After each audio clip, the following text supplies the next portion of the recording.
A number of casualties were reported following another attack by Hezbollah on northern Israel.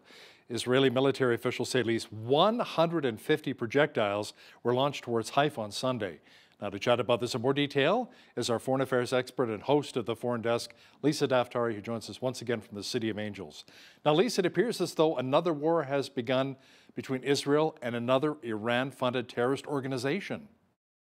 Yes, and what's I think misconstrued in the narrative of this almost 1 year war starting on October 7th is that the front with Hezbollah, and we know that there are multiple fronts in this war, and we can talk about that in a moment, but the front with Hezbollah actually started on October 8th when Hezbollah was firing missiles into northern Israel from southern Lebanon, and that has continued. Now, what it appears based on news coverage, is that this war began because of the pager and appliance attack last week that Israel, very sophisticated, pinpointed attack that got a lot of world attention, and particularly from war experts who call this, one of the most interesting and innovative attacks that was able to target just Hezbollah operatives, etc. But again, Hezbollah themselves called this the escalation that will push us into war, but yet we knew that this war was coming in a more escalated form. We knew that it was going to heat up. They were exchanging a lot of fire back and forth. 60 to 100,000 Israelis have been evacuated from northern Israel, and we know that there have been other targeted attacks on Hezbollah leaders in Lebanon and also in Iran, as we knew about the attack on Hania as well. So this, yes, it has arrived. I know, Hal, you and I have been speaking about this for months as to when the actual Israel-Hezbollah war will begin, and it seems like it's here and it's upon us. And Lisa, the CEO of the Hungarian firm linked to last week's exploding pagers belonging to the terrorist group Hezbollah, is currently receiving protection from the Hungarian Secret Service. The pager attacks alone killed around 30 members of Hezbollah and injured more than 2,800 others. Yeah, and we're getting, a lot of different numbers here. Of course, Hezbollah, the terror organization, has, really diminished the numbers to make it look like not as significant of an attack as it was. But it was quite significant, not only in killing a handful, dozens at least, of Hezbollah operatives, but also injuring many of them. This is also poetic justice, and I spoke about this in a few of my interviews about how, a lot of the Hezbollah members lost their eyes, and the Islamic Republic, the regime in Iran, they're fixated on gouging out the eyes of especially female protesters who are going out onto the streets, peaceful protesters, and poking out their eyes or shooting them in the eyes. And this, again, eye for an eye, almost literal in this case. A lot of them losing their, they call this, operation below the waist. It's really an interesting, way to look at it. Obviously, pagers, they're war on their belts, but as we know, rape being another way of resistance for terror organizations and for the Islamic Republic. And here we have these operatives, getting injured below the waist. So, it was a very, very innovative attack. It was an attack that is talked about because it was planned for over such a long period of time, with Israel actually setting up businesses and being able to really intercept the shipment of going into to the Hezbollah operatives. What it actually does, another eye for an eye type of perspective to look at here, is how this was now causing psychological warfare on the terror organization, where they're afraid to use any sort of device. I mean, how are they going to communicate in that way? But it has caused a lot of paranoia. They don't know when the next attack is coming, but they know that Israel obviously has a very sophisticated level of intelligence and, military might in the sense of this innovation and the way that this attack was carried out. So causing a lot of hysteria, paranoia, psychological warfare, the same that was, launched on the people of Israel as of October 7th. And even before that, we saw a lot of terrorism. Terrorism is meant to cause psychological warfare, to really scare people, intimidate people. And now we have it on both sides. And what could be next? Maybe exploding cell phones? We don't know. Cell phones, toasters, I mean, you name it, right? The fact that the Israelis were able to intercept these.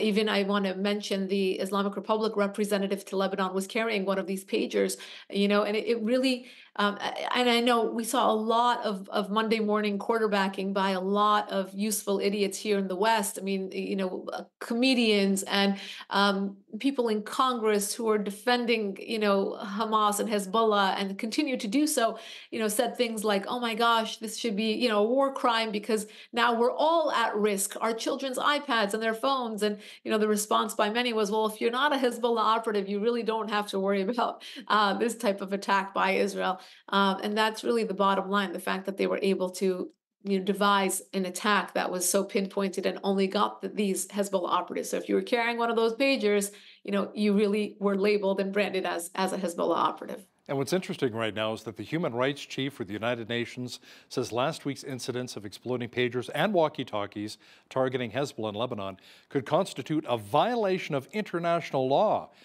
During an emergency meeting with the UN Security Council, Volker Turk called for an investigation into the coordinated blast that occurred last Tuesday and Wednesday, Lisa. Another episode of the circus that is the UN. Can you believe that an attack on a global enemy, Hezbollah, Hamas, they are not only fixated on killing Jews, they are against anyone in the West who does not fold under their terrorism agenda, and the UN standing there and defending them. Why would this constitute a war crime when it was just targeting, operatives, terrorists, those who have American blood on their hands? I mean, just over the last couple of days, the operatives one main operative who had a $7 million bounty on his head was on the U.S. list. And Israel was able to, eliminate him. But you don't hear anything about this. And yet, standing here and debating whether this should be a war crime or not, until the world can get on the same page and really forget about the fact that the Jewish people, the Israelis, and not just Jewish Israelis, we have Arab Israelis, we have Christian Israelis, are fighting this fight for the rest of the world. They would fight us as well, and they have. They have American blood on their hands. They are on the U.S. terror list. I mean, Hamas, Hezbollah, the Islamic Republic, they are fixated on the main enemy being the West. And when you watch so many, again, useful idiots here in the West defending them and giving them a platform and letting them, looking at October 7th as a resistance event, it's really horrific. And I think that it brings a lot of weakness and vulnerability to us here in the West. And we would be ripe for an attack such as 9/11, such as October 7th to happen here on US soil or on Canadian soil or in Latin America, wherever that they sense that there is weakness. In Europe, we're seeing these ISIS attacks sprout up again. I mean, why should we be so blind and so vulnerable and so naive as to defend the narrative of these terrorists? U.S. President Joe Biden, Lisa, said for months that a ceasefire for Gaza was in sight, it was imminent. But now officials within his own administration say it's really nothing more than a pipe dream. Right. And that's exactly what many people are accusing the Biden administration of doing, is really inflating this dream of a ceasefire, going back to that negotiating table time and again, with, again, terrorists whose only agenda is to kill, not to make peace, not to compromise, not to give the hostages back, or else we would have had them back already. A lot of people say, how could this war have been, how could Israel stop? How could this war stop? How could we get a ceasefire? This ceasefire could have happened on October 8th.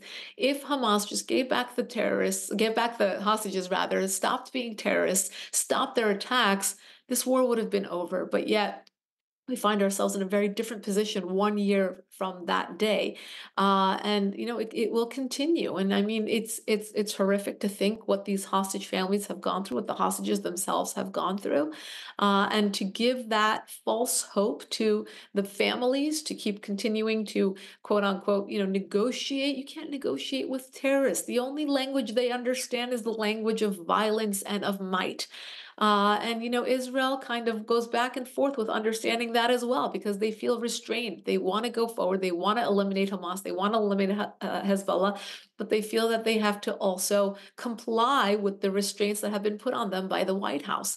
And that's what we've seen a year out. This could have been, a much faster response. I think if Israel had to go into Rafah, for example, Kamala Harris told them not to go in. Joe Biden told them not to go in. Antony Blinken told them not to go in. But yet we saw a lot of the hostages were being held there. A lot of these terror tunnels were built there. It was necessary. If we want to eliminate Hamas for the entire free world, then Israel needed to go into Rafah, go into Gaza, eliminate Hamas, eliminate Hezbollah. And when they're doing it, we see people at the White House and at the UN condemning the fact that they're fighting terrorism.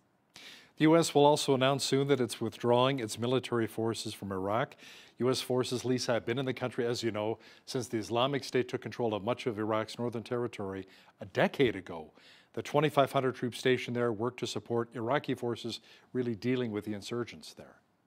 Correct. But now what we're doing is taking it from one insurgency and giving it to another. We're taking it from the Sunni insurgency and giving it to the Shiite one. We're taking it from ISIS and giving it to the Islamic Republic. We're taking it from the Islamic State and giving it to the Islamic Republic. That's exactly what we're doing. And a lot of people forget, I think U.S. foreign policy has lost this, especially in this administration, about how the Islamic Republic, the regime inside Iran, is the original Islamic State. They swore 45 years ago to export their brand of their Islamic State, which is the Shiite agenda, throughout the region. And now we're going to hand up Iraq on a silver platter to them. That's exactly where they are, where they've embedded themselves, and 2,500 troops coming out. Look, I'm not a person for a forever war by any means, but we do have to ask ourselves what we wanted, what our goals and intentions were in being in Iraq, being in Afghanistan, and not just withdrawing and handing it over to a different terror entity. And that's exactly what we did both in Afghanistan and handing it over to the Taliban, and in Iraq now handing it over to the Islamic Republic. Yeah, what's the plan? What's the end game, right? The big picture here. Right. Exactly right. And if the United States wants a seat at the table, then we have to use our time differently when we do send troops somewhere. We don't have to take it more seriously when we do send troops somewhere. And again, if they're not making a change, why be there? Why put these military personnel and their families really in the fray if they're not going to do something that will progress American interests in the region? U.S. Senators Marco Rubio and Rick Scott, Lisa, presented a bill increasing a reward for information leading to the capture of Venezuelan dictator Nicolas Maduro. The reward increased from $15 million to $100 million. The reward would be paid by the U.S. government using seized assets already being held from Maduro. Yeah, a unique approach mirroring what Maduro has done to his political enemies. As in Venezuela, we're living two different realities. Inside Venezuela, Maduro is, claiming that he won the election. He has abducted his political enemies. He's thrown them in jail. He has killed journalists. He really eliminates anybody who's going to be standing in his way. And now, the United States obviously has not agreed with that policy under the Trump administration and under the Biden administration. They have tried to sway. There are certain lawmakers, like the ones you mentioned, who find themselves trying to advocate for the people of Venezuela, really to no avail. Maduro is a power-grabbing dictator. He is. That's putting it very, very nicely. And now there will be a higher reward for his capture in order to perhaps give the Venezuelans a fair chance at nation building and a future that they want. The U.S. federal election is coming up in November, but voting has already begun in a few states. Yes, so very different, election landscape that we have out here since COVID, where there's early voting, there's mail-in voting. All over the country, people are, particularly on the right, are very much concerned about voter fraud, cheating in the election, and are encouraging people to vote early.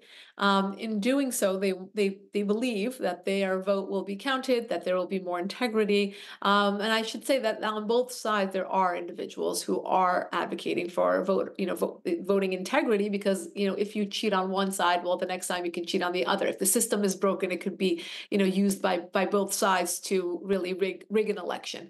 But it becomes very difficult, Hal, as you've witnessed in the last couple of elections, where the mail-in ballots are being counted at the last hour. We're worried about the legitimacy of those mail-in ballots. Are these people who are living in those states? Do some people have two ballots? Are some people dead? I mean, these allegations have all been thrown out. So what's unfortunate, Hal, is what I'm seeing on social media and by independent journalists who are investigating this is not happening, in the bigger picture. We're not seeing our bigger institutions really crack down and take a look at this. They're looking for volunteers to do this. I mean, the people who are whistleblowers are considered fringe.